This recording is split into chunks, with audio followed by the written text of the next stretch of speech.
Kashmir pundits are, very pro BJP. But the truth is that in 1990, when all of us were forced to leave, neither Congress nor BJP nor any other party did anything for us.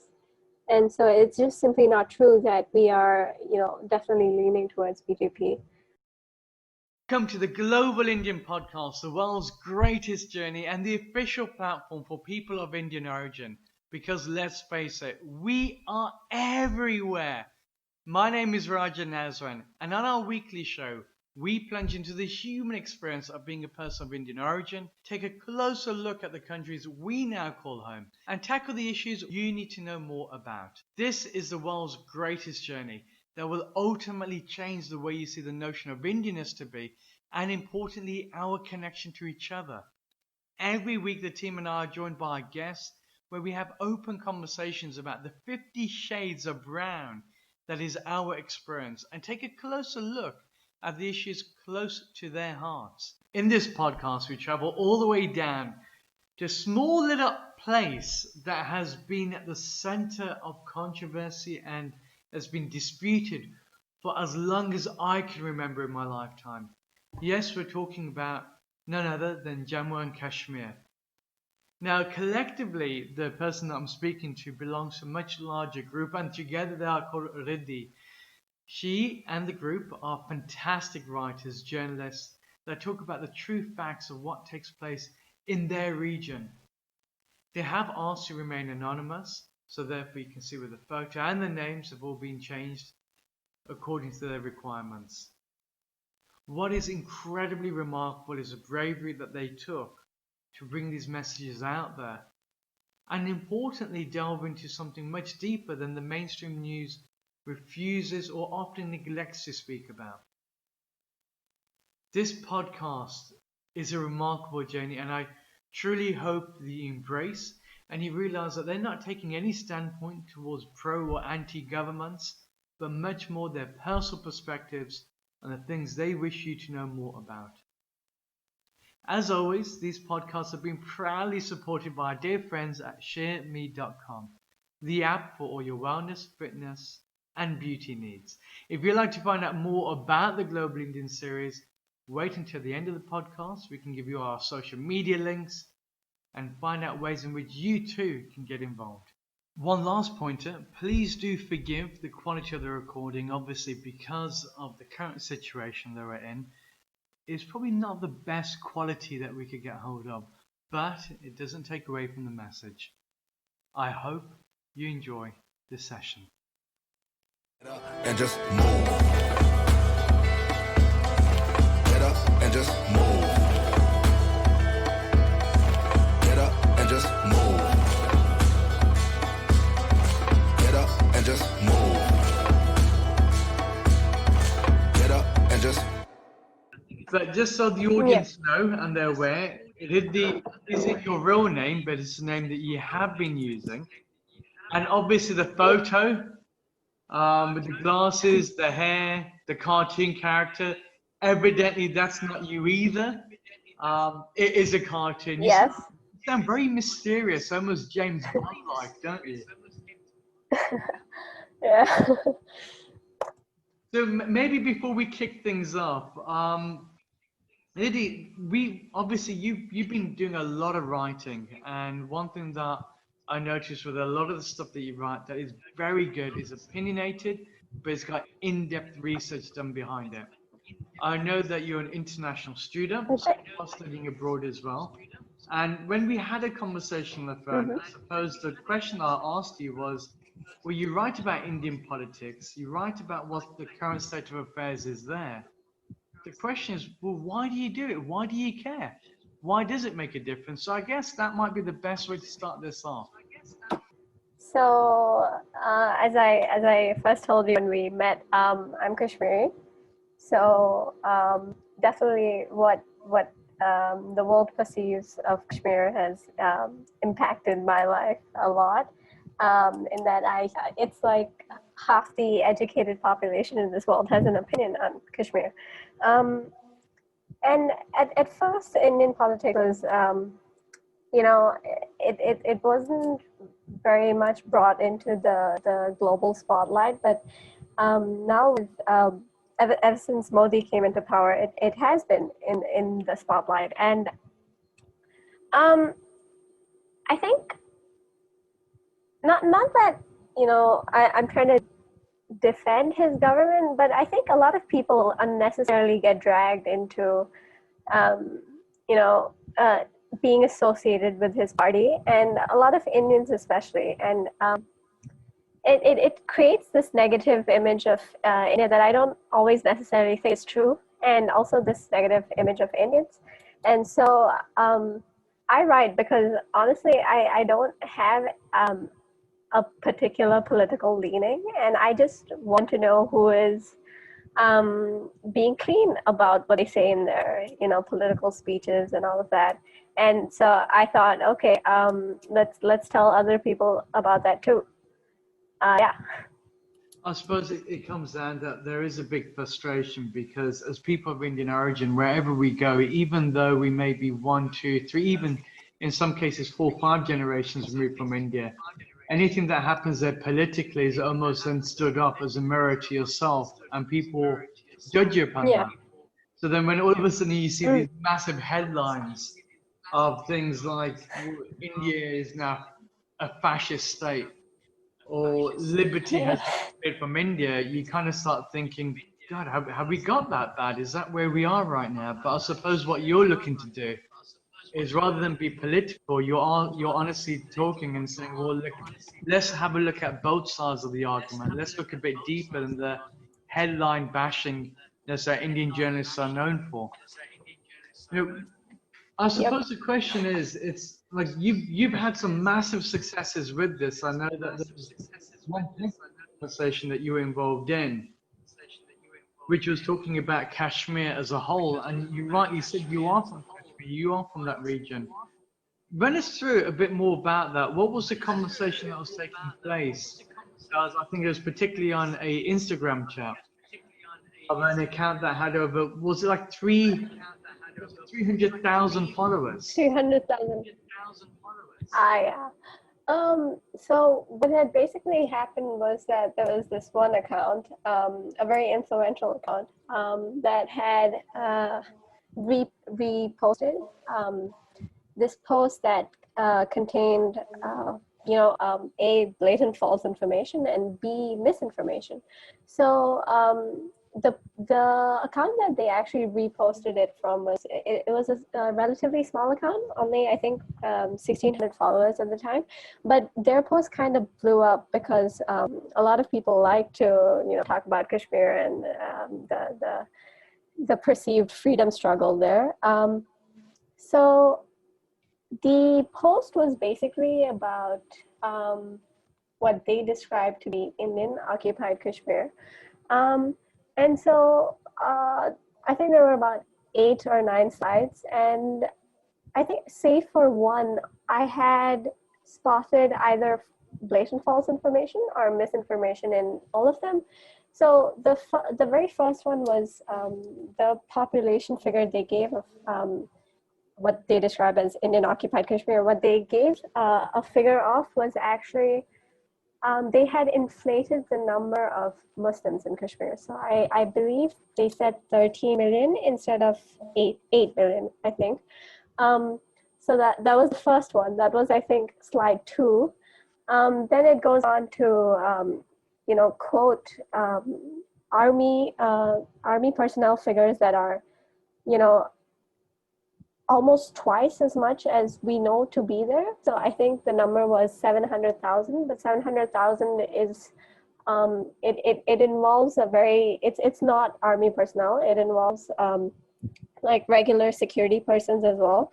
And so the entire post was very much just this, it's like the post itself was, here's what's going on in Kashmir, but like most other posts, it's only about here's what's going on in Indian occupied Kashmir, and it also it drove a very specific narrative about what was going on there without talking about any other aspect of it. And so when I first came across the post, what I did was that I reshared it, and I asked my followers, could you report this post for false information?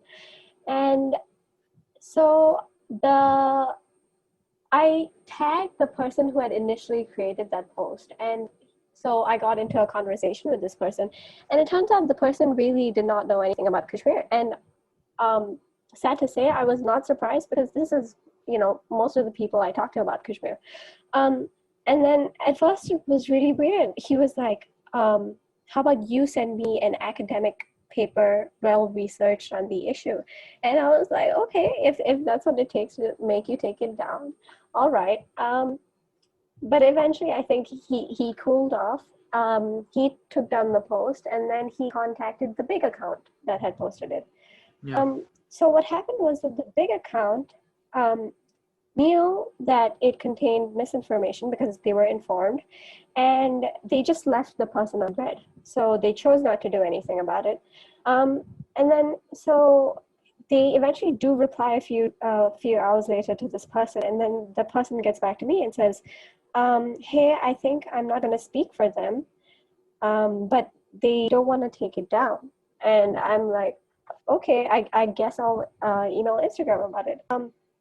And now, meanwhile, what's happening is that a lot of my followers are commenting on that post saying that this contains false information, etc., etc. By this point, I've already messaged them as well. And so I'm drafting an email to Instagram when someone messaged the original post creator and said that you have a responsibility to make sure that big account takes it down, because you were the first person to have spread this false information. And so this person was like, okay, I'm sorry about that. And then they go back to the big account, and that was when the big account took it down. Yeah.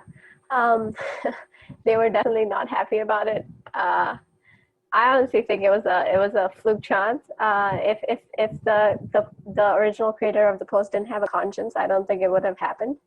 But yeah, I think this is very representative of how the media chooses to talk about Kashmir. And even when you are proven to be wrong, you still don't want to do anything about it. And it also speaks, I think, volumes about Instagram's false information verifying system, because while I was looking into, at least a few hundred people must have reported that post, and still Instagram did not do anything about it. And the population figure itself was, blatant false information. And so I was looking into it, and I read that Instagram does not verify information on touchy topics, for example, Israel or Kashmir. And it just feels like those are the kinds of topics that you should be verifying information about. Yeah. But yeah, it was definitely quite the experience. Yeah. But what's it like for you personally? Because obviously you're from Kashmir, you're seeing false accusations from your mind being spread online in a forum that is open, that anybody has access to. You see the international media turning around and saying, well, they're relating this to the Israel-Palestine situation. And you're stuck in the middle, because you're person of Indian origin, you're abroad, obviously, but you're from Kashmir, you're from the region, you got first-hand experience, you're a journalist, you go way beyond the headlines, you're digging deep, and you feel the beating heart of what it's really like. So what's it like for you on a personal front? Because it must be frustrating.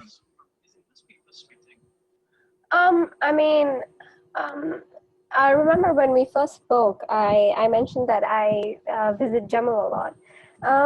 And the reason I visit Jammu and not Kashmir is because in 1990, there was Kashmiri Hindus, also known as Kashmiri Pandits. They were forced to leave Kashmir. I'm not sure if you know about this, but what happened was that across Kashmir, mosques were mobilized to blare this message. It was "Raliv, Saliv ya Galiv," which means flee, convert, or die.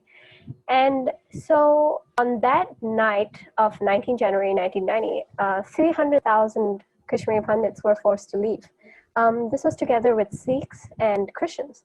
And a lot of temples were destroyed. A lot of there was a like a Christian school that was destroyed, and it's this entire episode is just ignored when we talk about Kashmir.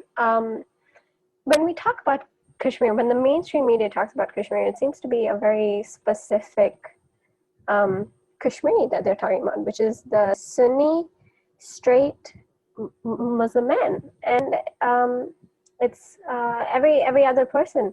I mean, occasionally they talk about women, but you don't talk about Shias much. You don't talk about Kashmiri Christians, Kashmiri Pandits, Kashmiri Sikhs, and it is just very frustrating to see yourself get left out of the narrative that, I mean, you built. I mean, Kashmir itself is a Sanskrit word meaning desiccated land. Kashmir was, and originally it was a Buddhist and a Hindu place. And it was over 700 years, it was over 7 genocides and exoduses that it reached this point. And it's how are we being left out of our own story? So yeah, definitely, it's very frustrating because obviously, given the political climate of India, news like Kashmir is under Hindu oppression obviously sells. It's a flashy headline. Anyone with surface level information is going to buy into that narrative. And yeah, it's very difficult to inform people otherwise because it's just everywhere now. So yeah, definitely not a great feeling. I get that. So then, do you think then on the other side, because people do say India has become less tolerant than before, and we're seeing the rise of riots that are equated to that of the 1984 incident in parts of India, such as Punjab. Do you think India has become less tolerant, or do you think it's more of a media spin and what we're seeing has always been there? Or is it much more, it's just fabricated to make it look far worse than it is?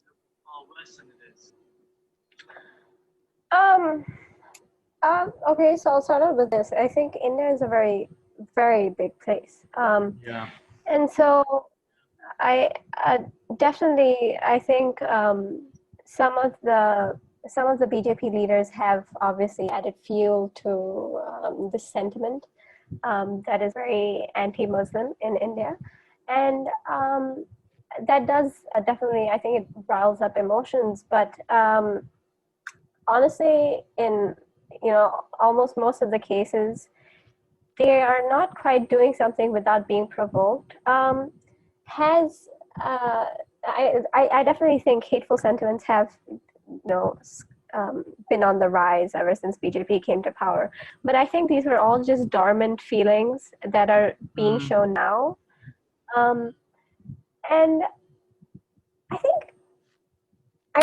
nevertheless, I do think,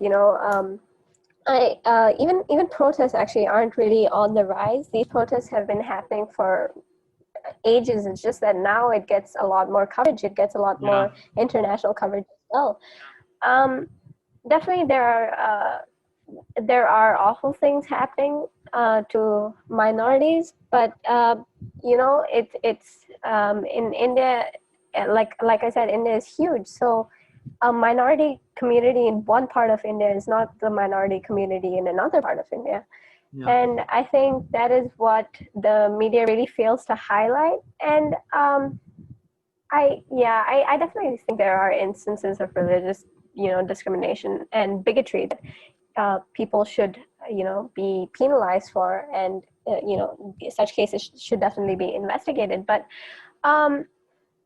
I definitely do think that the media is adding fuel to the fire, sometimes rather unnecessarily, and a lot of the time they are complicit in spreading misinformation. And like, for example, some outlets, they have categories for things like communalism, which basically refers to like fights between Hindus and Muslims, and so and in these categories, by creating news and labeling it as such, even though it might not necessarily be such a case.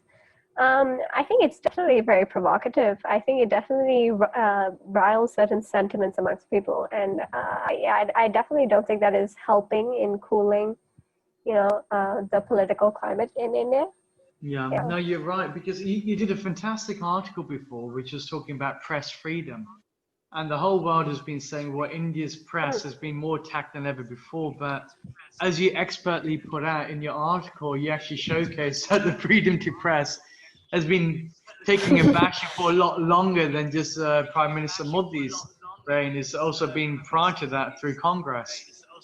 So I suppose the fact that Yeah, you are going a precisely. lot deeper, it shows that you're not picking a side, but you are doing this from the sentiment of saying, well, don't we deserve better as people of Indian origin rather than being subjected to the typical media spin that we've seen as a normality in India?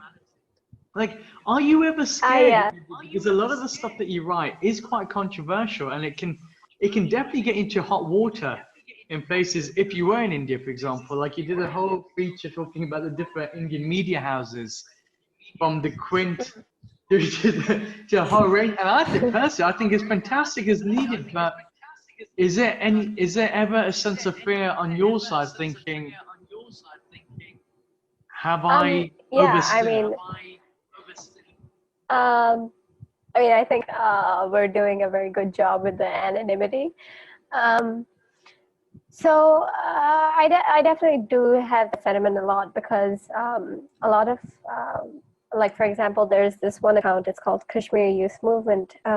They have been threatened before, and, these were rather vicious threats. They have been hacked. And I'm definitely concerned that these things are going to happen to me. I'm definitely concerned about threats. I have received some, but they're not like death threats. Um, uh, but yeah, I think this happens. I mean, like you were saying, I clearly don't seem to have any political leanings, and I get flack from both sides. Like, just yesterday, I posted something, and I was getting flack for, the comment I think was, oh, can you do an expose on yourself? What member of the BJP are you? And it was funny because the post right before that, I got a similar comment, but it was, what member of Congress are you? And it's like, there's just no winning for me. I'm getting like flack from all the sides. And yeah, I think I kind of expected that going into this. And it's definitely only going to increase from now on. But yeah, I think everyone should be able to agree on hard facts. I think, look, personally, I think what you're doing is needed. I suppose the question that I'm really eager to find out is, obviously speaking in and around the subject of India, but now you're experiencing it outside of India. What does being Indian mean to you? That is tough. There's a lot to it, really. There is the general Indian culture. For example, all the weird tics that Indians have, in terms of, we cannot step on books. We all the festivals we celebrate together are actually celebrating festivals of different religions together as Indians. And also very much, I think, a very distinct characteristic of Indians is the sort of the rigor we put into what we do.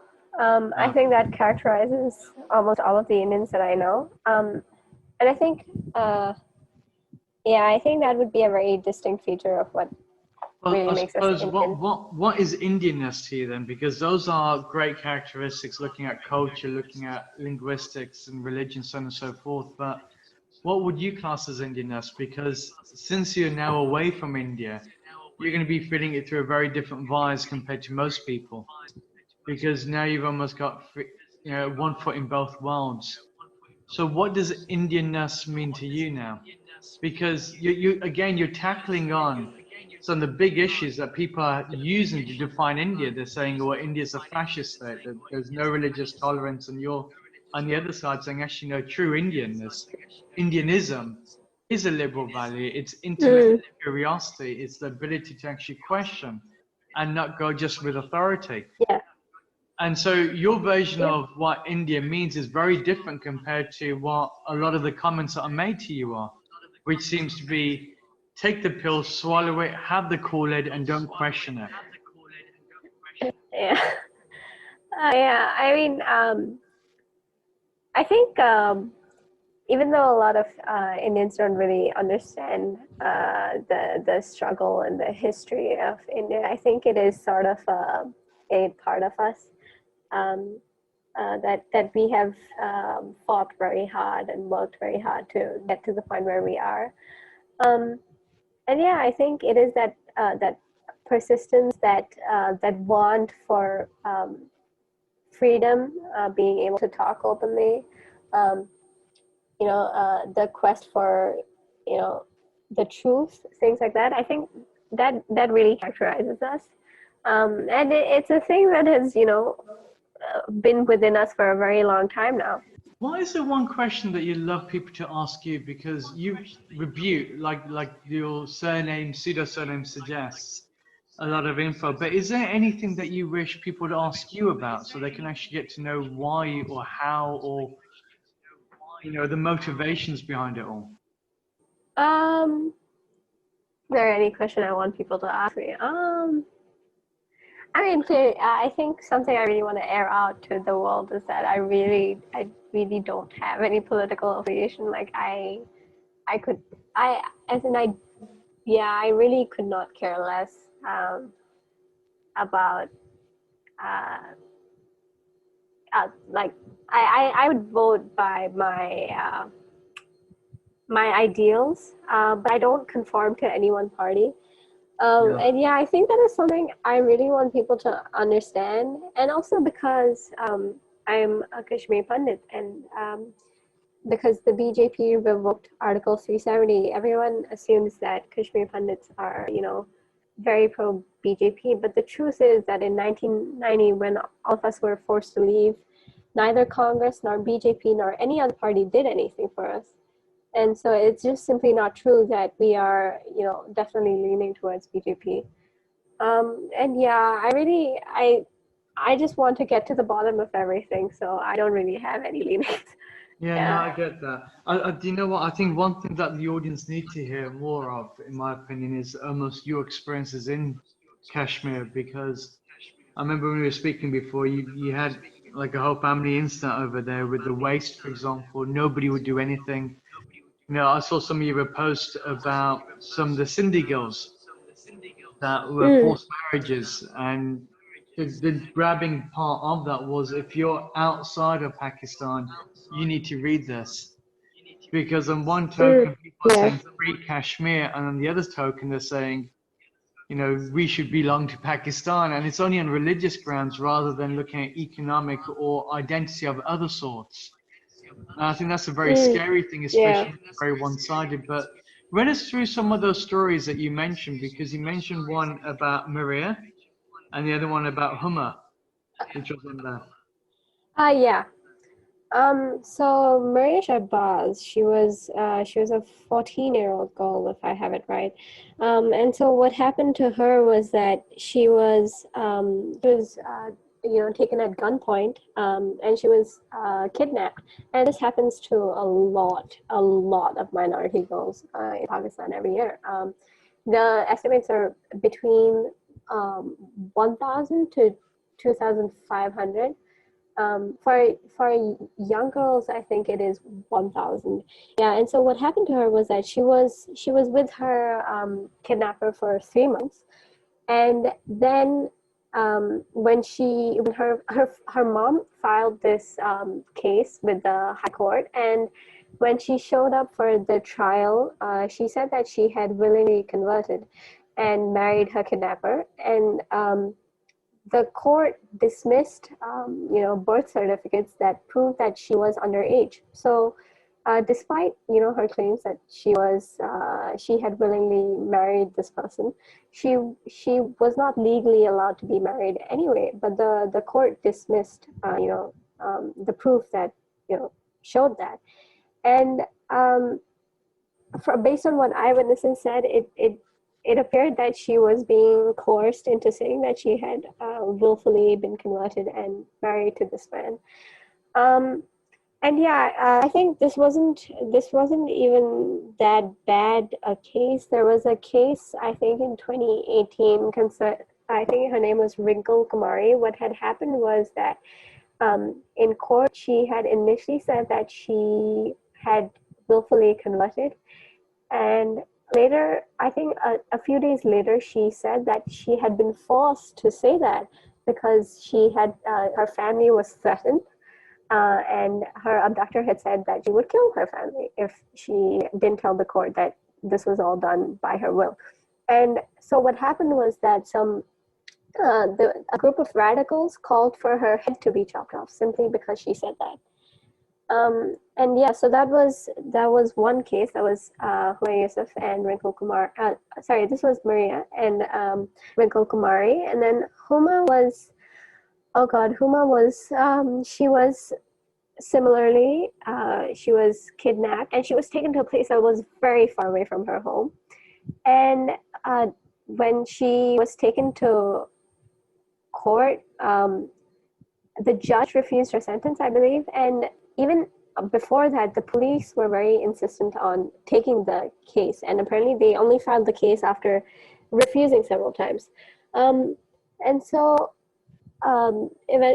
she ended up getting locked up in a room with her abductor for really long. Before that, the court ruled that she was allowed to be married because she had already undergone her first menstrual cycle. I think that is a Sharia law thing, yeah. And so she was taken back to her abductor's home and locked in a room there. And a few months later, she called her parents saying she was pregnant. And yeah, this happens a lot, and this is for girls in Pakistan who actually dare to file a case before the police. And there has been a very mass exodus from Pakistan, especially the Sindh province, because parents are very concerned about what is happening with their daughters. Even influential businessmen are being abducted in parts of Pakistan, including the Sindh. And yeah, the entire situation there is really abhorrent, and no one seems to want to pay any attention to it. Yeah. But I suppose the reason why you're putting light to this conversation is not about Pakistan as in every Pakistani, it's about the extremism that can take place on both sides of the border. Because we also know that there's been some real atrocities taking place in India as well. So the real question is where has the humanity gone within our own communities? Why are we allowing this to happen? Have we seen a rise in almost this consolidated thought of this traditionalists that have come from a real barbaric sense, and that's again on both sides of the border? Or are we starting to see a fight back? Are people like yourself who are now shedding light on the situations without the normal masala that the Indian or Pakistani media provide? Because I think that's the most important part here. So just to ensure that people know that it's not that you are pro-government or anti-government, it's much more that you're actually pro having a look at what is taking place and ensuring that the positive flames of publicity are provided in a just, upfront way, so everybody's adjusted rather than being subjected to. I think I think for now the mindset is still very much fixed that what Indians think of Pakistanis as pretty much the same, and Pakistanis view Indians as such. That post, actually, the comment section was really, really wild. And the comments a lot of them are very vicious. I think um, I think there are a few people who, not just a few, but quite a significant number actually, who are willing to say, let's put aside our differences. This is a human rights concern, or Yeah. these are human rights concerns for both India and Pakistan.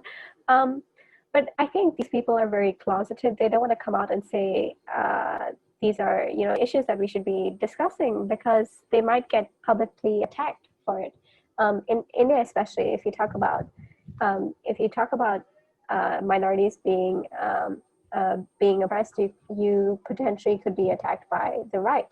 And if you talk about Hindus being oppressed, you potentially are going to get attacked by the left. And so it just creates a very unsafe environment to speak about issues, even if you don't really, even if you're advocating for everyone. And I think really these people are not going to find a platform for their voices if the media continues the way they are.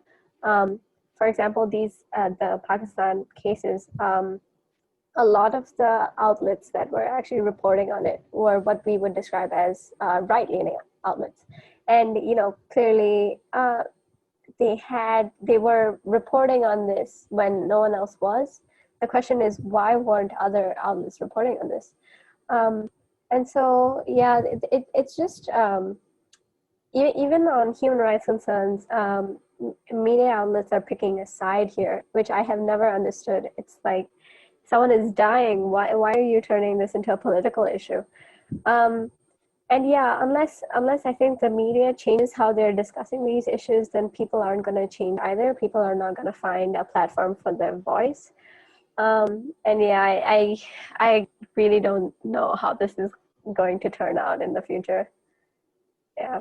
Well, what's your biggest fear for this? Because obviously, I know India and Indianism means something to you, but I think what means more to you is actually what you said before: human rights, ensuring that we are doing what's well for our communities, whether you are in Pakistan, India, Bangladesh, Nepal, UK, Canada, where it may be. But what's your biggest fear, Ridhi?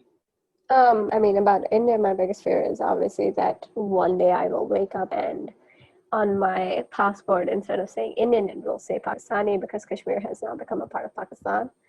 Um, and because with what's happening in Pakistan, there has been a mass, like I said, a mass exodus of Hindus, Sikhs, all of them, and so Pakistan is just Kashmir is already a very unsafe place for me, but Pakistan would be, even worse. So that's my fear. That's my biggest fear. But with regards to India, I think my biggest fear is that people will lose sight of what is really at stake here, which is their lives. And basically, what's happening is that a lot of people are getting at each other's throats after every single issue, and they're politicizing everything, even though that shouldn't be the case. And I think if this really spirals out of control, we're just not going to have a functioning democracy, because both sides are going to be very powerful and unwilling to listen to anyone else. And yeah, I think it could potentially be very devastating for India, because no consensus can be reached on any issue anymore. That the protests that we see in Kashmir, they're holding Pakistan flags. I mean, when I went to Kashmir, I described this in one article I had written, and what happened was that so we were near Dal Lake, and I saw, for the first time actually, I saw a soldier there, and his gun was trained at something, and I was kind of shocked, because this is the first time I'm seeing a soldier, out in the open with his gun out, and he was like crouching, like it wasn't, he didn't look like he was going to fire at any minute, but he looked like he was prepared to do so. And so I turned to look at what his gun is trained at, and basically there's this shop that has a Pakistan flag on it, and they're very openly, saying things like Allahu Akbar, which back in 1990 was a chant to basically ethnic, cleanse Kashmiri Pandit Sikhs and Christians from Kashmir. And so, that entire situation was very confusing because I think it's very representative of what is happening in Kashmir. That it's not independence really that most of them are demanding. Most of the protesters are demanding. It is to join Pakistan. And I think a lot of people are forgetting that. And they also forget that Kashmir is not just, Indian Kashmir. It is also, what we know as POK, Pakistan occupied Kashmir. And, there's a freedom index which showed that for what we describe as Indian occupied Kashmir, it dropped from, I think, 60 something percent in 2019 to 28% in 2020, which is awful. And it's predominantly because of the internet shutdown. But what people don't realize is that Pakistan occupied Kashmir has been at 28% for the past a few years, and no one seems to be willing to talk about that there are Kashmiris there as well. And that's what's gonna happen if we go there. Yeah, it makes sense. I think that's the thing. A lot of people don't know that side of the conversation because one, people don't report on it, and secondly, they haven't had the chance to speak directly to people like yourself who've actually been there, done that, and actually seen exactly what it's like, because you feel that gut-wrenching experience of thinking, are we next? Could this be my fate? Could I be the next Maria? Could I be the next Homer if this were to take over? So where do you think it's actually stemming from? This type of intolerance that you've seen, where has it stemmed from? Has it always been there, or has it almost grown more so over the last 15, 20 years? I can't really speak for Pakistan, but for Kashmir, I'm not sure if you know about this, but there have been 7 genocides, and the very first one goes back to the 14th century. 100,000 Kashmiri Pandits were drowned in the lake, and then their bodies were burned. And there were so many bodies that when they burned them, it formed an entire island that is still existing. It's called Bat Mazar, which translates into Kashmiri Pandit Graveyard. It's in a place in Kashmir called Ranawari. And so that was back in the 14th century. That was the very first instance. And after that, there was what happened actually in that time. What happened was that 100,000 were killed, and then 37,000 were forced to leave. And as it goes, as it was narrated, there were only 11 Kashmiri Pandit families that stayed back. And so, there were only 11 families left at that point. And after that, there were another 6 genocides all the way until 1990. And you still see Kashmiri Pandits being shot in Kashmir. I mean, earlier this year, Ajay Pandita was shot, and, no one seems to care about that. I didn't see a New York Times report about it.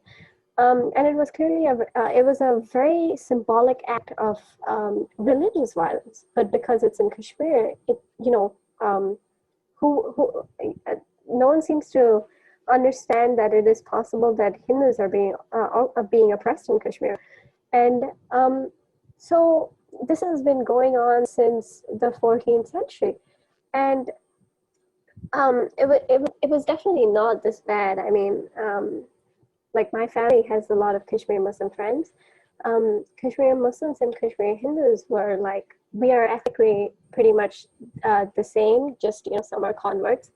And for example, one instance would be that when Kashmiri Muslims had to send their children to school, they would ask Kashmiri Hindus to check their Nijpatra, which is basically our calendar, and they would ask us, "Oh, could you please tell us when is a good time to send our children to school?